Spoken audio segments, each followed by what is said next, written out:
Welcome, everyone. We're excited, both Anna and I, to be meeting this afternoon to talk about a really important topic and a really great application for Readable English's markup for what seemingly something that is heavily invested in across the United States with high quality instructional materials and what is new to a lot of educators with regards to AI and how AI is fitting into content creation that they're rolling out into instructional practice. And so we're excited to discuss how Readable English fits into helping our educators or literacy specialists out as they start to implement Readable English.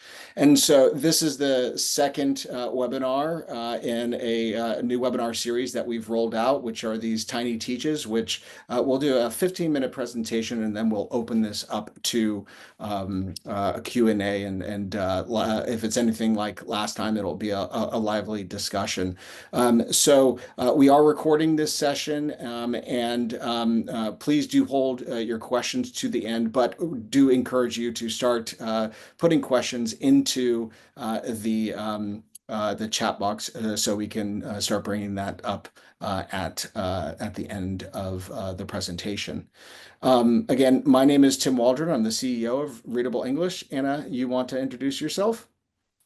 Hi, yeah, thanks, Tim. So I'm Anna Boyle. I am a product manager here at Readable English. I've been with Readable English since about 2013, so very kind of deep into the product. Great, thanks, Anna. Just to start us off, and before Anna walks through some slides here and then gets into a demonstration of some of our tools, I wanted to start us off with a personal story and actually a recent story related to this topic. I have two children myself. One is an 11-year-old and the other is an 8-year-old. My 11-year-old, who will be going into middle school next year. We had the opportunity at the beginning of last week to go and tour her new middle school. And it was a great experience for the family to go participate. And we were hopping in and out of different classrooms. And one of the classrooms that we walked into was the potentially her new science classroom. And I got the opportunity to look around and talk to the science teacher for a little bit. And I naturally brought up, what do the reading rates and levels look like in the classroom? And this science teacher who managed about 185 students throughout the year, she commented on the fact that reading proficiency was a major problem within the school, and it's a fairly well-to-do community. They did have a significant amount of students that were coming from the four feeder elementary schools that were struggling to read, and she tried her best, and she tries her best to be able to level content, and they're using Amplify's curriculum for science, and that's the major provider of content that she's using in the classroom. But she knows that there are students that are so far behind, and there are students that are not catching up, and that she tries her best, but they are falling through the cracks. She's really looking for solutions that can help to make the overall classroom experience more inclusive, more accessible to more students. So I of course didn't bring up Readable English. There will be appropriate time to do that. But I know that based upon our work that we do across the country with educators in schools, that with a little bit of upfront investment and some consistency with reading practice with the markup, that students that potentially were without hope of getting back to reading at grade level, incrementally start to be able to have that level of confidence, that level of independence to start to participate in content at grade level. And so it really, for those educators that are joining us today, it makes a profound impact on that individual, but the overall classroom culture and environment for learning. So on that note, want to hand things over to Anna so she can walk through the slides that we prepared. We'll start out with a little bit of context for those of you that may not be very familiar with Readable English, and then we'll get more into the content, and excited to show a quick demo of some of the tools and how they're applied to the topic area of today. Anna? Great, thank you, Tim. Well, I know that getting started, the first slide here is very, it's exactly kind of what Tim was just talking about there. The 70% of 8th graders, this is from the 2024 NAEP reading report card, that 70% of 8th graders are performing below that NAEP proficient level. Further, one of the things in the most recent NAEP data was that 1 in 3 students isn't even reaching the basic level, which is the lowest performance category. I know that for a lot of these teachers, these numbers, we've seen them a lot of times. We've seen over years from the 22 data to the 24. But yeah, again, the 24 report card showed that reading scores are down in both 4th and 8th grades. And even more troubling, that the students that did improve in the 2024 data were the high performing students, which means that the gaps between higher and lower performing students are actually increasing, which is a trend that we've seen for a couple of years. And here's part of the problem. It's English spelling. So the American Literacy Council has stated that one of the main causes for illiteracy is the highly erratic spelling system of the English language. And the screenshot that I've got here is a chart from a comprehensive study by Seymour, Arrow, and Erskine in 2003. Sorry. They examined early reading acquisition across a number of European languages. I think it was 14 European languages. What they found in the study is that children learning to read in languages with consistent spelling patterns, consistent letter to sound relationships like Finnish, Italian, Spanish, those students were able to achieve an approximately 90% word reading accuracy by the end of their first year of reading instruction. In contrast, you can see there that the students in English-speaking countries had a significantly lower accuracy, averaging only around 34% by the same time. Now, the authors attributed this to the complex spelling of English. So we have in English a deep orthography, meaning that our letter to sound associations are not consistent. We also have a complex spelling structure. So those two things together makes decoding in English very challenging. We're living, as Tim kind of touched on, we're living in this golden age of educational technology. We've got tools like Magic School and very high quality instructional materials like Illustrative Math, which are raising the bar for what's possible in the classroom. But the catch is that most students can't effectively read the materials that we're giving them. So if they can't engage, then no matter how brilliant the curriculum is or how brilliant the content is, it's not going to be effective. So there's a massive and growing disconnect between the rigor of today's curriculum and students' ability to access it, especially in upper elementary and middle school grades. And even the most innovative AI tools can't overcome this gap unless we address it at the word reading level.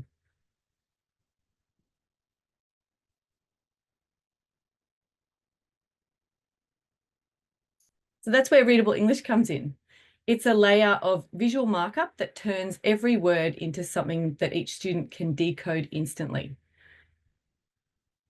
This gives them real-time access to content at their grade level. It works by, we have each word, the unmarked letters make their usual or standard sound. Grayed out letters are simply, silent letters are simply grayed out. Syllable breaks, we insert a syllable break we insert syllable breaks to divide words into readable chunks. And then glyphs are added when a letter makes a sound other than its most common sound. The result is a phonetically transparent text that eliminates decoding barriers and allows students to focus on the meaning of text.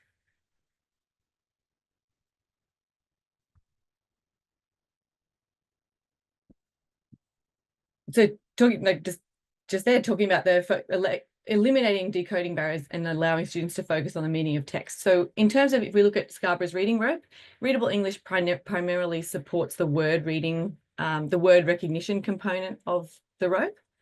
Because students are able to accurately decode, they're able to build fluency and confidence with that accurate decoding. And this then supports the language comprehension strand of the rope because it's freeing up those cognitive resources for vocabulary growth and deeper reading comprehension.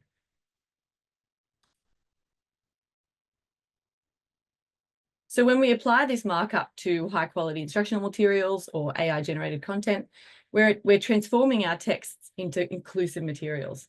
So students who've struggled with reading can now engage and participate and succeed, all without teachers needing to rewrite a thing. And that point there of teachers not needing to rewrite a thing is really important. We know how busy teachers are, and creating new content just isn't feasible, or differentiating content at different levels for each student.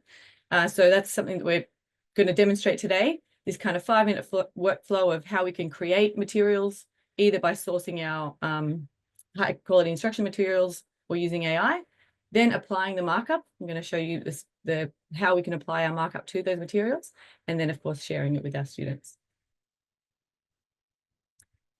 Okay, so what I'm going to do now is just move into, I'm going to break away from the presentation and just open up some demonstrations on sourcing supplemental materials like IXL, some great core curriculum like Illustrative Math, and put those into the Readable English markup in a variety of different conversion tools that we offer.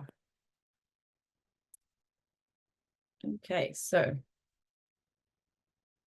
first up, I've got this is Illustrative Math here open on the website. I'm sure you're all familiar with some of these resources that I'm going to go to. I'm just showing a selection of some common ones that we know our teachers are using. But of course, the browser extension works with any kind of website HTML text. So I'll go, here we go, just have a look at 8th grade. Let's go to function and volume. I'm on this to the student example. So on any website, I've got the Readable Web browser extension installed. As long as you're logged in to the Readable English Learning Portal, the browser extension is going to just work automatically. Just with that single click, I'm turning on the all the Readable English, all the words on the page into Readable English text. Further, as part of the browser extension, students have the option to convert the full page or simply convert on click. So they can have the page in standard English, and then as they get to a word that they want to click and convert, they can just convert that single word one at a time. They also then have little tabs here to see the glyphs. What are the glyphs in that word and what sound do they make, as well as a translation to up to 100 of the most commonly spoken languages in the US. Just to stop real quickly here, Anna, if you can scroll back down Sure. to the browser extension there in the pop-up.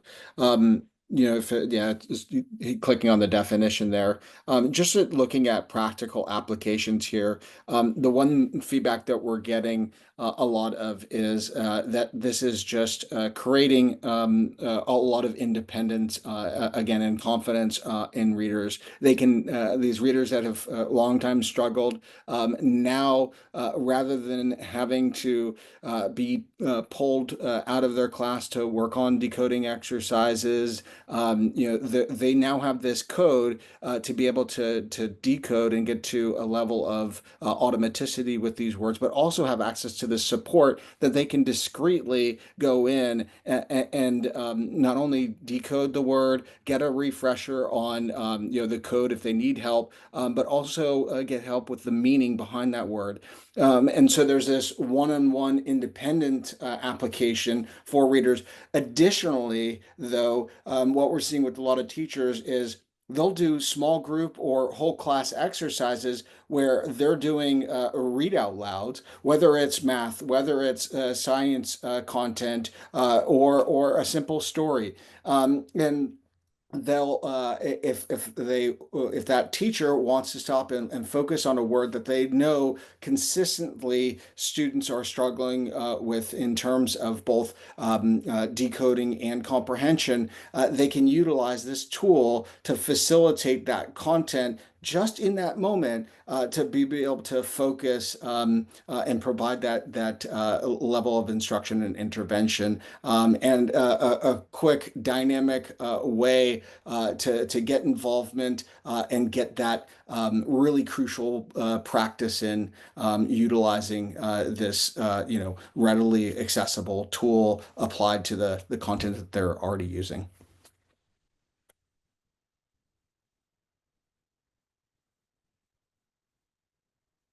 So that's a little look at Illustrative Math. Again, same thing. It works exactly in the same way for sites like IXL. I'll go in here to, kind of any of the little skill building activities within IXL. And again, if you just turn on that browser extension, full page, even on the full page, students can still then double click on a word to open up that little pop-up box with the definition and translation. So it works kind of even within websites like IXL, which are kind of embedded activities with multiple choice answers and interactive activities. It works on websites like that as well. And again, for those of you that are seeing the markup for the first time, I know we have a lot of folks on the webinar today that you're just getting introduced to Readable English. Sometimes the markup, especially if it's all of the text, can be a little bit overwhelming, but quickly readers get over that. And again, a key component of this is the fact that we're keeping the spelling intact. But oftentimes where students are really far behind, multiple grade levels behind, we want to see the majority of the text marked up. But as they start to capture more and more words into their long-term memory, we can move and we see either the students or the teachers moving to that on-click functionality, so that it's not every word that needs to be marked up, but when they come up with a tricky word or a new word like photosynthesis because they're now in a science class, they can get that support just in time that they need. Thanks, Anna.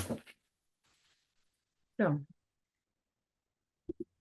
now, one thing I just wanted to jump back to is in the learning portal, which a lot of you, I'm hoping, may be familiar with the learning portal. The breaking the code, obviously, those first lessons for just learning the Readable English system. And then we move into integrating the markup. So we, through the learning portal, offer a range of structured lesson plans, but we also have kind of, the flexible implementation path, which is to, do some of the provided reading activities that are specifically targeting the needs of your students, or using the conversion tools for converting your own content. This is particularly important for sometimes our second year implementation teachers, where they've already kind of been through a lot of the content on the website, still using Readable English as a support, as a tool. So some of the things that I want to get into now is kind of creating and sourcing new content using AI. So one I'm going to demo is Magic School, and there are some other kind of great teacher and school AI platforms that are being used widely by teachers in their classrooms. So I'm just going to come here and create any of the things that you would usually create for your students. You can choose. So I'll just do a demonstration for example, a 7th grade. We'll do a one page.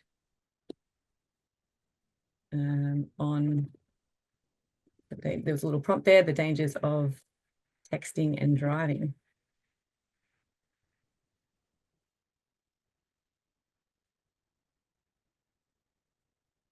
So here we go, just, using AI to just create content. So when we're getting to that integrating the markup phase of just really using the markup for reading practice, there's provided content, but you can also just, in a matter of seconds, create content for your students. So again, of course, just within the website itself, the browser extension is going to work in the browser directly within Magic School's website. But the other thing that I want to show you with this one is using some of the other conversion tools we have for converting readable English text. I'm just going to copy that text here right now and jump back to the learning portal. There's a little quick link here to the conversion tools directly from the dashboard, or of course you can navigate to the tools from the side menu. We come to the conversion tools. What I'm just going to do is I've copied that text, so I'm going to come in here to the free text conversion. Simply just paste the text that you copied. I'm going to paste that heading into there.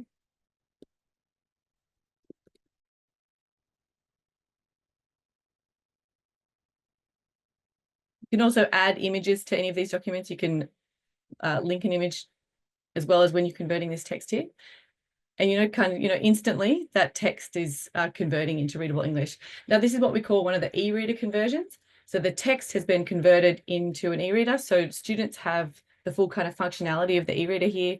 Again, we can always, students can customize, individualize their experience with how it looks. So they can choose to turn off the readable English markings. And then, with a single click, they can just turn on the words that they, want to have the markup displayed for, as well as then, just like with the browser extension, clicking on a word to bring up more information like the translation and definition. From here, as a teacher, if you're converting this as a teacher, you can then use the students can either read it online in the e-reader. This can be converted to a PDF. So by clicking the PDF button, you can just convert that document to a PDF, or through your Readable English account, the linking with students, you can share that document electronically with students to appear in their account in their e-reader. So that's an example of that. I know there's a Magic School AI is one we've done. I know there's ChatGPT, for example. Just create.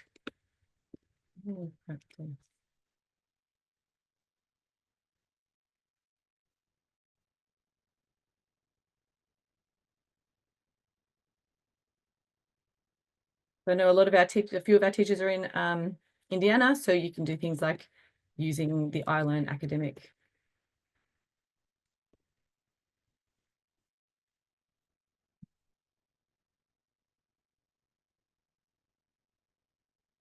So kind of in an instant, we get reading practice content with iLearn academic vocabulary pulled out.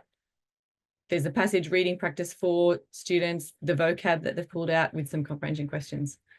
So it's kind of at your fingertips.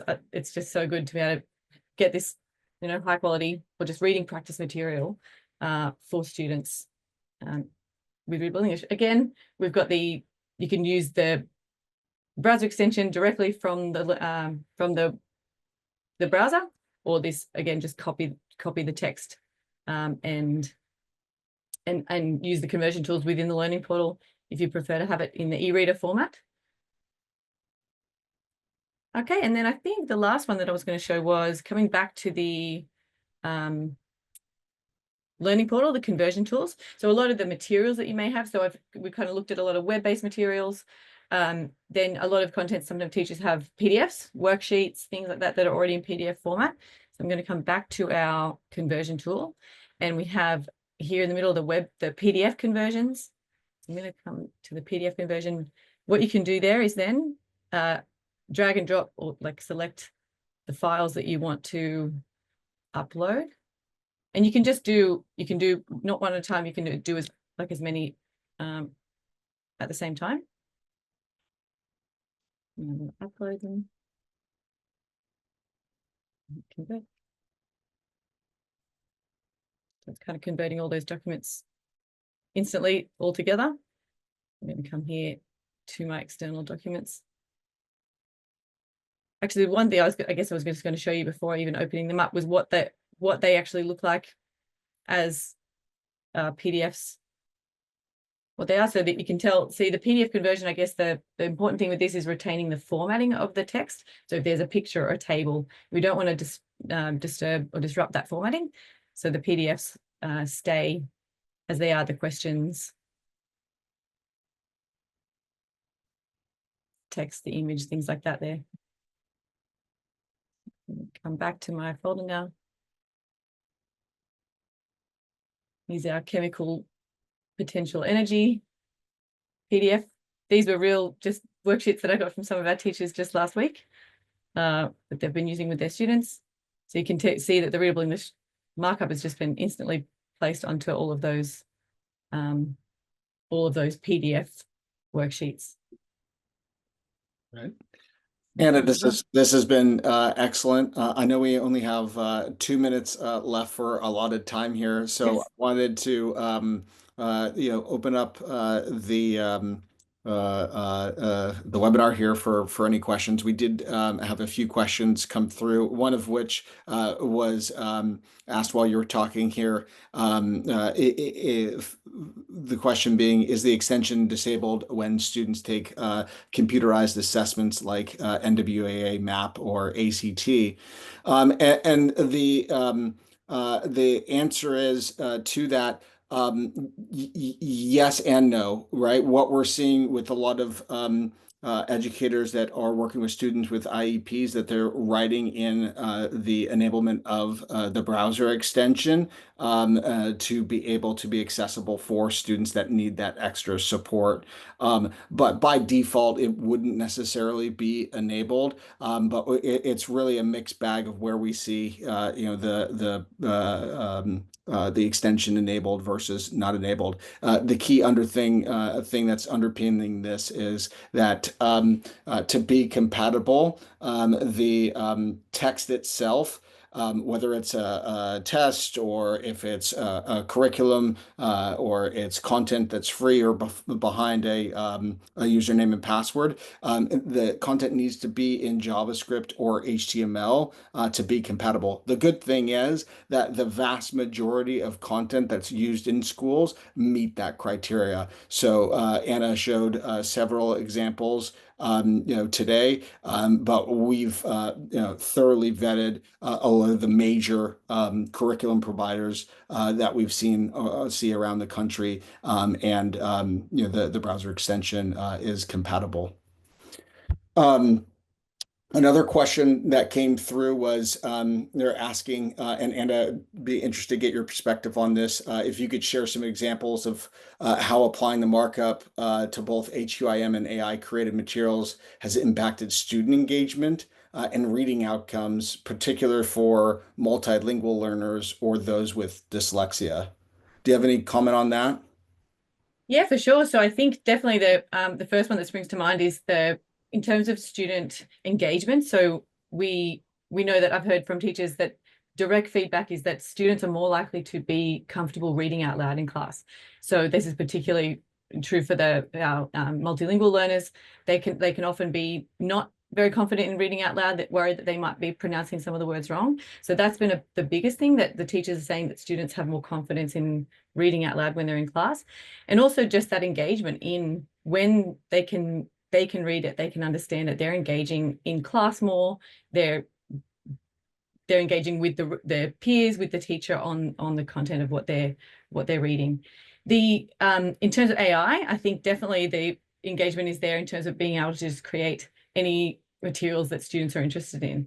It's not just relying on the same kind of passages, especially if a student's reading below their grade level, that you're having to read content that's designed for a younger student, but this is allowing students to read at their grade level, but also anything that they're interested in reading through AI. If they're interested in motorbikes, they can create reading passages on motorbikes and get their reading practice that way. Yeah. AI really opens up the doors for a lot of opportunities for teachers to get creative. But even looking at these state tests and getting prepared for these state tests, and it's just a reality of what teachers work with day in and day out. I was recently visiting with a school district that's using Readable English down in the Central Valley here in California. 100% of the students are multilingual learners that are utilizing the program. And in California, we have the LPAC for English language learners. And I worked with one of their instructional coaches, and we produced a series of lessons using ChatGPT to prepare for the LPAC. And within a matter of 3 to 5 minutes, we had produced this packet of lessons, uploaded into the system, followed what Anna had showed, and then made that available. And almost instantaneously, the teachers were able to access that content, work on vocabulary, work on fluency practice, comprehension practice, without having to go through this arduous process. So content accessibility and dynamic content accessibility is really prevalent now with regards to implementing AI. So we are now over by 3 minutes. On behalf of Anna and I just want to thank everybody for the participation. We'll try to reduce the presentation time a little bit shorter next time so we can allow for some lively discussion. But do encourage you, if you have not already, visit us at www.readableenglish.com. Email us, visit us on social, follow us on social. We've got a lot of tips and insights, and always welcome folks' feedback on this program. Thanks again, everybody, for attending your participation.